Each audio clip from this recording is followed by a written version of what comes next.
Olá, olá pessoal, sejam todos muito bem-vindos para mais uma aula de Direito Civil aqui no LA Concursos. Eu sou o professor Stanley Costa, seu professor de Direito Civil e Processo Civil.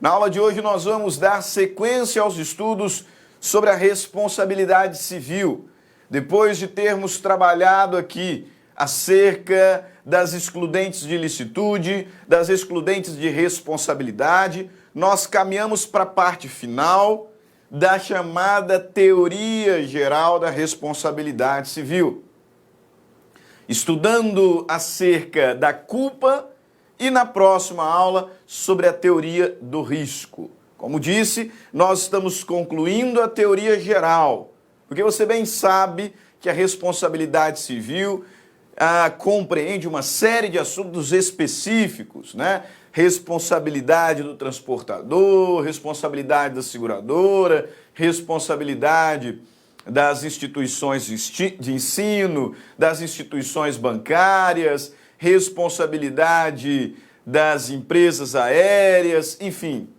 né? Uma variada gama de assuntos específicos no contexto da responsabilidade civil. E o que nós estamos concluindo é a chamada teoria geral, falando agora sobre culpa e no próximo bloco sobre a teoria do risco. Então, sem demoras, vamos ao trabalho. Agora um trabalho mais célere, né? Aulas um pouquinho mais curtas. Por quê? Porque nós já temos falado sobre culpa e risco ao longo de todos os nossos estudos. Em verdade, eu separei aqui esses dois blocos só para nós podermos fixar alguns pontos importantes e destacar alguns detalhes que ao longo do curso nós não nos referimos, nós não trabalhamos especificamente. Só que culpa e risco nós já estamos bem adaptados, você compreende muito bem já sobre teoria da responsabilidade subjetiva, da responsabilidade objetiva, enfim. Agora a gente vai falar especificamente sobre a culpa e em seguida sobre o risco. Acerca da culpa, é importante compreender que este é um elemento sobre o qual reside muitas dúvidas, muitos debates. Como disse lá nas primeiras aulas, nas aulas sobre os elementos essenciais da responsabilidade, existe uma dificuldade muito grande e uma discussão muito grande acerca da posição e relevância desse elemento chamado culpa. Muitos são os doutrinadores que ainda consideram a culpa como um elemento essencial da responsabilidade ao lado da conduta humana, do dano, do nexo causal. E muitos outros doutrinadores afirmam que a culpa é um elemento meramente acidental. E com esse segundo grupo, eu, professor Stanley, concordo e me afilio à tese ali defendida. Por quê?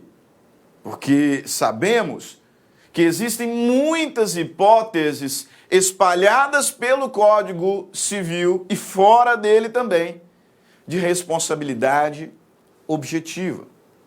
Ou seja, responsabilidade que não depende de culpa. Se tantas são as situações de responsabilidade objetiva, responsabilidade independentemente de culpa, com a devida vênia, eu não tenho mais como admitir que tal instituto seja essencial, seja indispensável. Nós não teremos responsabilidade civil sem conduta, sem dano e nexo causal. Agora, sem culpa, muitas são as situações.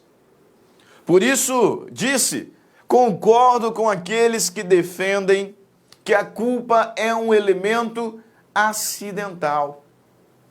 E isso serve para que você já consiga compreender e vislumbrar como que a culpa tem gradativamente perdido o seu espaço no âmbito da responsabilidade civil. É notório. Se nós fizermos uma reflexão histórica, é notório que ao longo dos últimos anos a culpa tem perdido gradativamente o seu espaço no contexto da responsabilidade civil. Algum tempo atrás, nós não conseguimos vislumbrar responsabilidade civil sem culpa. Depois começamos a admitir um cenário de culpa presumida. Mais tarde, a culpa começou a ser substituída pelo risco. E agora, muitas são as situações em que, mesmo sendo necessário discutir culpa, a suposta vítima tem uma posição bastante confortável com relação à comprovação da culpa, em razão da inversão do ônus de prova. Por isso que disse, muitas são as discussões acerca da relevância, da importância da culpa no âmbito civil. Muitos são aqueles que afirmam atualmente que a culpa é um elemento meramente acidental, dada a quantidade de situações de responsabilidade civil objetiva. Isso tudo serve para demonstrar como que a culpa tem perdido significativamente, gradativamente, o seu prestígio, principalmente com o advento do Código Civil de 2002 e um certo rompimento com premissas do Código Civil francês. De qualquer forma, nós precisamos falar sobre a culpa. E nós precisamos compreender o significado de culpa. Conceituar culpa. Mas desde já, com base nessas notas introdutórias que foram apresentadas, é importante que você compreenda que no âmbito civil nós olhamos para a culpa de uma forma mais abstrata, por assim dizer. De uma forma mais abstrata. Não conferimos à culpa a mesma relevância que ela tem num contexto criminal, onde há tipos penais, há crimes penais, que só são admitidos na sua forma dolosa. E outros tantos que, se é doloso, tem um agravamento da pena, se é culposo, uma atenuação. Lá no âmbito penal, a averiguação aprofundada do elemento culpa é extremamente relevante. Aqui no âmbito civil, mesmo num contexto de responsabilidade civil subjetiva, esse elemento tem sido apreciado, podemos assim dizer, de uma forma um pouco mais abstrata. Você deve ter percebido, inclusive ao longo das aulas, e se você tem aí a sua doutrina favorita, deve ter igualmente percebido que nós pouco falamos sobre dolo. A gente quase não faz menção ao dolo. Por quê? Porque aqui nós consideramos a culpa de uma forma lato. Nós falamos sobre a culpa lato sensu, dentro da qual estão o dolo e a culpa stricto sensu. Daqui a pouco falaremos sobre isso. Mas o que é culpa? O que é culpa? Culpa no âmbito civil está diretamente relacionada ao descumprimento de um dever de diligência. A ideia central é que o indivíduo ele tem o dever de prever situações capazes de causar dano e, prevendo-as, envidar esforços para evitar tal dano. Dever genérico de diligência. Eu, como parte da sociedade, tenho o dever de prever algumas situações capazes de gerar dano e, assim, prevendo-as, envidar todos os esforços para evitar esse dano. Isso é diligência. Isso é diligência.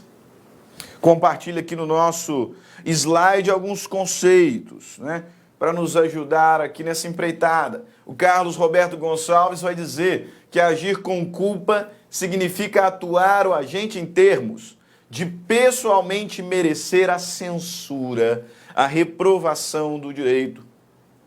Caio Mário, culpa é o erro de conduta, moralmente imputável ao agente e que não seria cometido por uma pessoa avisada em iguais circunstâncias. Pablo Stouze e Rodolfo Pamplona, a culpa em sentido amplo deriva da inobservância de um dever de conduta, previamente imposto pela ordem jurídica e em atenção à paz social. Por todos esses conceitos, nós olhamos e conceituamos a culpa como o descumprimento de um dever de diligência. Descumprimento de um dever de diligência. E esse descumprimento, ele se caracteriza quando? Quando, podendo prever um fato capaz de gerar dano, eu não adoto as medidas aptas a evitá-lo. Para cumprir esse dever genérico de diligência, eu tenho que prever fatos capazes de gerar dano e, assim prevendo, adotar todas as medidas aptas e possíveis para evitá-lo. Se tendo como prever, eu não adoto as medidas aptas e possíveis para evitar o dano, então eu estou agindo culposamente. Por isso que nós falamos que dois são os requisitos imprescindíveis à culpa. Primeiro, previsibilidade. Se o fato é imprevisto, então eu não tenho como ser considerado culpado. Perceba. Primeiro elemento, previsibilidade. Não é à toa que nós apresentamos em aulas anteriores o caso fortuito como uma excludente de responsabilidade. É certo que o caso fortuito, ele atinge o nexo causal, mas não tenho dúvidas da relação dessa excludente com o elemento culpa. Se o fato é imprevisto, eu não sou culpado do dano. Eu sou culpado do dano. Agora, sendo previsível,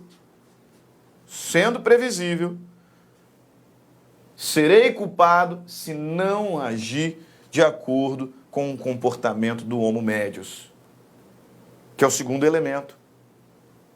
Comportamento do homo medius. O evento danoso poderia ser evitado por uma pessoa ordinariamente diligente. Esses são os dois requisitos da culpa. Previsibilidade. O evento é previsível.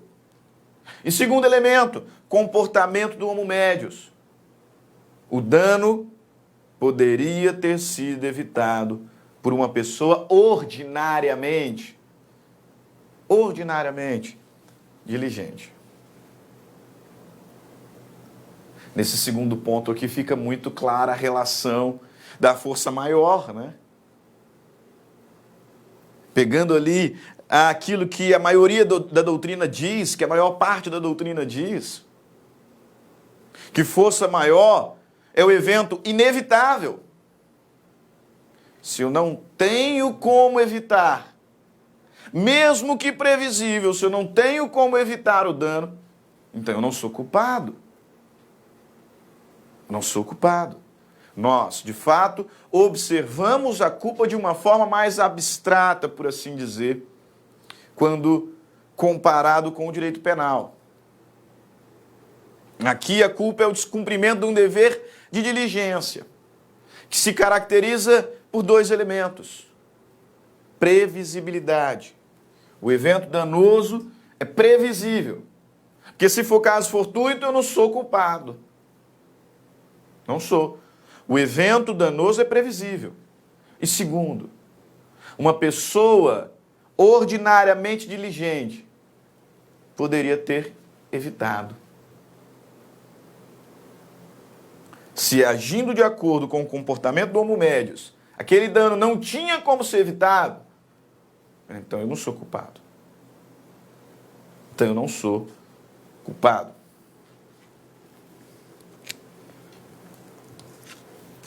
Vale observar, conforme trabalhamos em aulas anteriores, que lá na responsabilidade objetiva, onde o elemento culpa é desprezado, lá na responsabilidade objetiva, em que o agente terá o dever de reparar o dano independentemente de culpa, o sujeito pode ser responsabilizado até mesmo por fatos imprevistos. Até mesmo por fatos inevitáveis, quando tais fatos estiverem diretamente relacionados à atividade que ele desenvolve. Nós vimos na última aula, na última série, ao trabalhar as excludentes de responsabilidade, que o caso fortuito interno não exclui a responsabilidade objetiva. Observe, o caso fortuito interno, ou seja, aquele fato que ainda que imprevisto, talvez até inevitável, mas que esteja relacionado à atividade desenvolvida pela parte, não exclui a responsabilidade objetiva. Eu não tenho dúvidas de que numa situação de fortuito interno, o agente não é culpado, porque era inevitável. Talvez até imprevisível. No contexto de um fortuito interno, o sujeito não tem culpa. Só que na responsabilidade objetiva não nos interessa a culpa. Então não faz diferença se ele é culpado ou não. Percebeu? Percebeu? O sujeito não é culpado diante de uma situação de fortuito interno. Por quê? Porque era inevitável. Talvez até imprevisível. Só que na responsabilidade objetiva, a gente não discute culpa. Por isso que o sujeito ele será responsabilizado nos casos de fortuito interno, mesmo não sendo culpado. A responsabilidade objetiva. Ok? Ótimo, professor. Mas me chamou a atenção aqui quando disse que no direito civil pouquíssimas são as diferenças entre dolo e culpa. Por isso que eu, professor Stanley, ao longo de todas as nossas aulas, praticamente só usei a expressão culpa. Culpa, culpa, culpa. Se você pegar aí um Flávio Tartucci, Carlos Roberto Gonçalves, Maria Helena Diniz, Cristiano Chaves, Luciano Figueiredo, Pablo Stouzi, perceberá que eles quase não falam, quase não usam a expressão dolo. Por que disso, professor? Porque Aqui nós falamos em culpa lato sensu. Se a conduta ela foi dolosa ou praticada com culpa levíssima, a responsabilidade civil estará configurada. Digo aqui sobre a subjetiva, né? No contexto da responsabilidade civil subjetiva, que é aquela que depende de comprovação de culpa, não interessa se o sujeito agiu dolosamente ou com culpa levíssima. Temos responsabilidade. E o quanto indenizatório, como regra, será fixado com base na extensão do dano e não da culpa. Eu disse, lá no direito penal, tem situações, tem tipos penais que só admitem a forma dolosa. Lá no direito penal, se o sujeito agiu com dolo, a pena é maior. Com culpa, a pena é menor. Aqui no direito civil, se ele agiu com dolo ou culpa levíssima, responsabilidade civil. Ato ilícito configurado. Se agiu com dolo ou culpa levíssima, a priori, a indenização será a mesma. Porque a indenização, ela é fixada em tese e a princípio, já explico o porquê dessas observações, com base na extensão do dano. Princípio da reparação integral. O direito civil não objetiva punir o ofensor, mas sim reparar o dano da vítima. Se o objetivo fosse punir o ofensor, nós poderíamos considerar o grau de culpa para determinar aquilo que ele teria que pagar. Mas não, o nosso foco é na reparação da vítima. Portanto, tendo o ofensor agido com dolo ou com culpa levíssima, a indenização é fixada com base na extensão do dano. Na extensão do dano.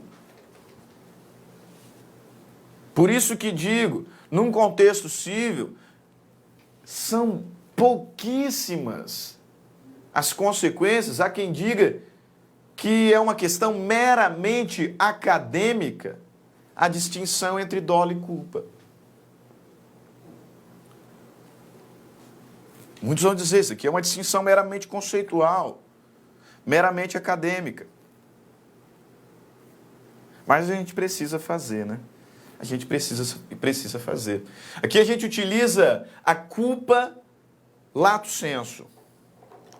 Aqui a gente utiliza, ficou aqui muito claro, né? Aqui a gente utiliza a culpa lato sensu. Que a gente utiliza a culpa lato sensu. E a culpa lato sensu, a culpa em sentido amplo, ela se divide em dolo e a culpa stricto sensu. O dolo é a intenção deliberada de causar o dano.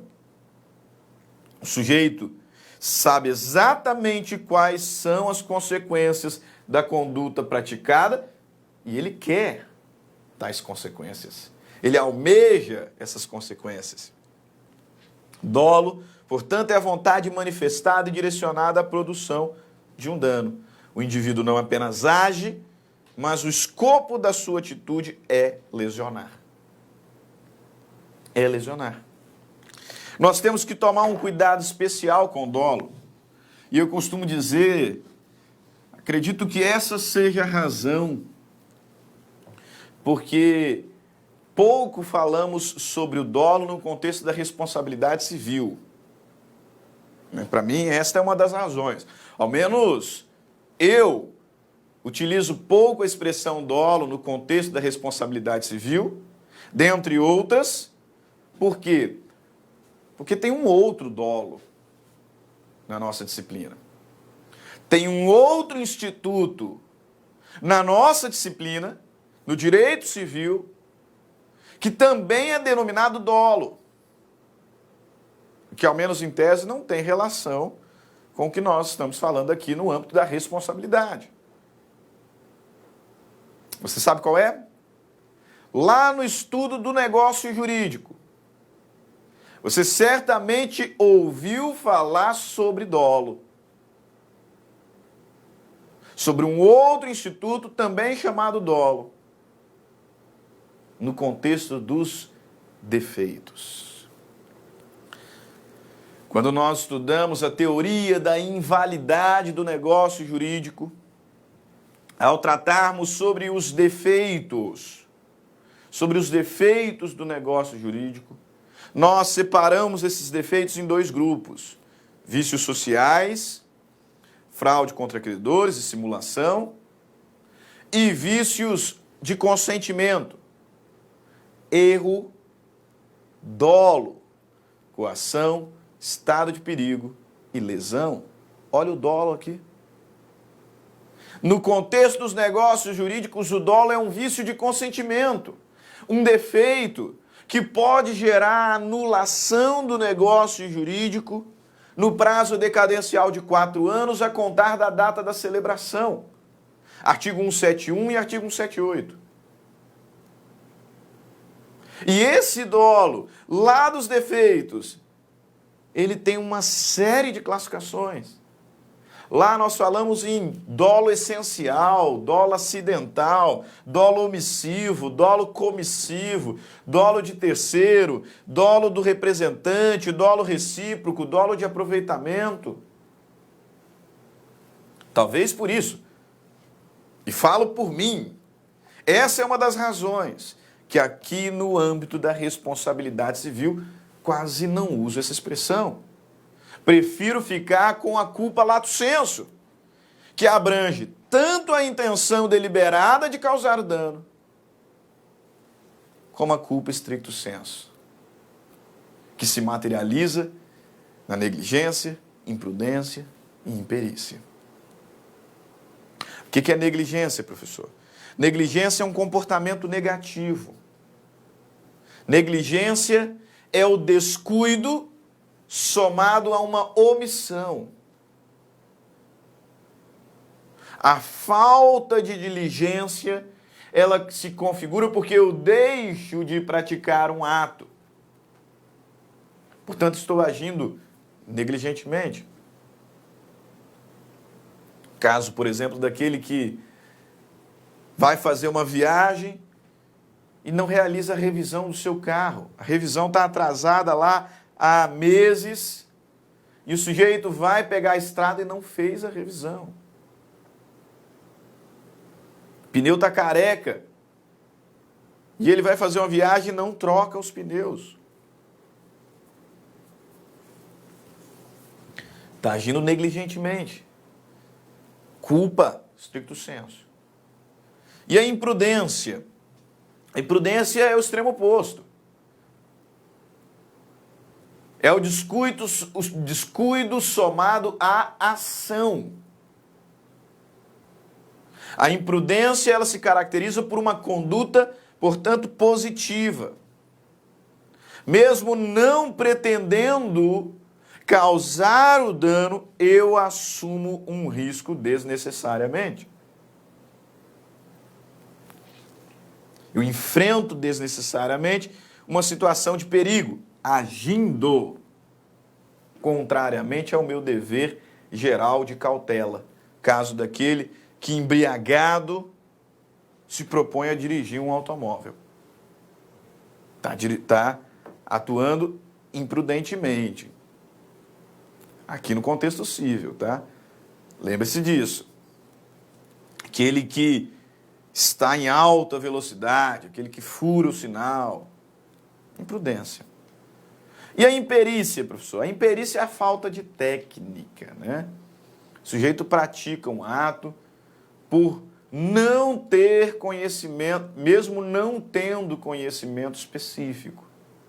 Por isso que afirmamos que a imperícia é a falta de aptidão, é o descuido e a falta de uma habilidade específica, como aquele que aplica ou receita um determinado medicamento, desconhecendo as possíveis reações alérgicas, que já estão todas comprovadas. Imperito. Curiosamente, a imperícia não está no artigo 186, né? legislador diz aqui, aquele que por ação ou omissão voluntária, negligência ou imprudência, violar direito e causar dano a outrem, ainda que exclusivamente moral, comete ato ilícito. Comete ato ilícito. Ele não fala sobre imperícia aqui, né? Só que entendemos que a imperícia está implícita, principalmente aqui no âmbito da negligência. Então não tem dúvida, a imperícia também é muito importante num contexto civil. Também é elemento da culpa. Agora, doutrinariamente existem algumas espécies de culpa. E eu já adianto, como nós constatamos que a culpa gradativamente tem perdido a sua relevância para o direito civil, existem várias espécies doutrinárias de culpa, mas que hoje pouco relevam, pouco influenciam na responsabilidade civil. Vamos lá falar sobre elas. Talvez a principal classificação, a que divide culpa contratual e culpa extracontratual. A culpa contratual está relacionada a uma situação em que os sujeitos já são partes de uma relação jurídica prévia, decorrente de um contrato, decorrente de um negócio jurídico. E a culpa extracontratual, aquela quando os indivíduos não são partes de uma relação preliminar, mas a responsabilidade decorre do descumprimento do dever de não lesar, do neme nem ledere.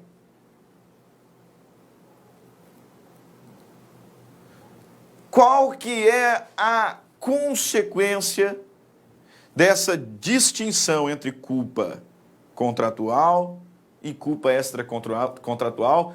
Razão porque entendo que essa talvez seja a mais relevante das classificações hoje. Lá no âmbito contratual, a culpa ela é presumida. No âmbito contratual, o credor ele tem o ônus de, em regra, apenas demonstrar a mora do devedor. Apenas demonstrar o inadimplemento. Porque a presunção é de que esse inadimplemento foi culposo. Foi culposo. Então, no âmbito contratual, a culpa contratual ela é presumida. E já a culpa extracontratual, não. Em se tratando de responsabilidade civil subjetiva, ela tem que ser provada. Como regra, a culpa extracontratual ela não é presumida. E agora uma série de espécies que a doutrina faz menção. Culpa invigilando. Professor, o que é uma culpa invigilando?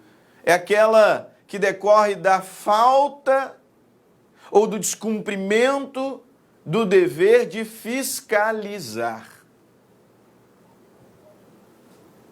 Culpa invigilando é que resulta da falta de fiscalização, normalmente relacionada àquelas pessoas que respondem por outras. Por isso que, durante muito tempo, nós falávamos que se o filho menor cometeu um ato ilícito, o pai é culpado. Por quê? Porque falhou na fiscalização. Então, culpa invigilando do pai. Só que eu te questiono. O pai, para ser responsabilizado pelo dano causado pelo filho menor, depende de comprovação da culpa invigilando? Reformulando aqui nossa pergunta, seria correto dizer que para o pai ser responsabilizado pelo dano causado pelo filho, tem que ficar demonstrado a sua culpa invigilando? Não tem. O pai responde objetivamente pelos danos que o filho causar. E a responsabilidade objetiva é aquela que independe de culpa. Independe de culpa. Percebeu? Quando eu digo que gradativamente ela tem perdido o seu valor, antes de nós falarmos sobre a responsabilidade objetiva dos pais pelos filhos, o fundamento era esse. Culpa invigilando.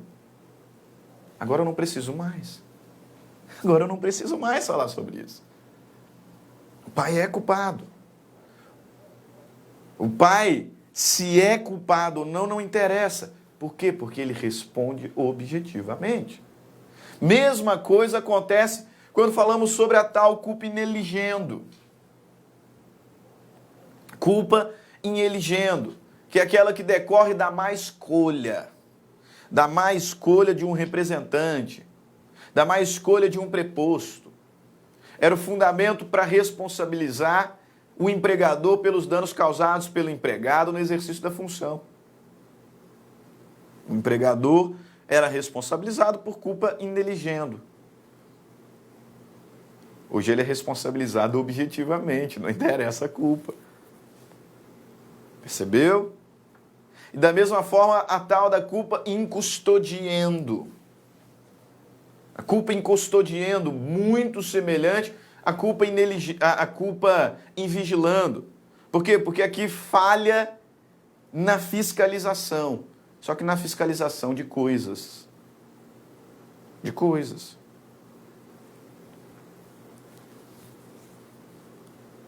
Só que o Código Civil atual diz que o dono responde objetivamente pelos danos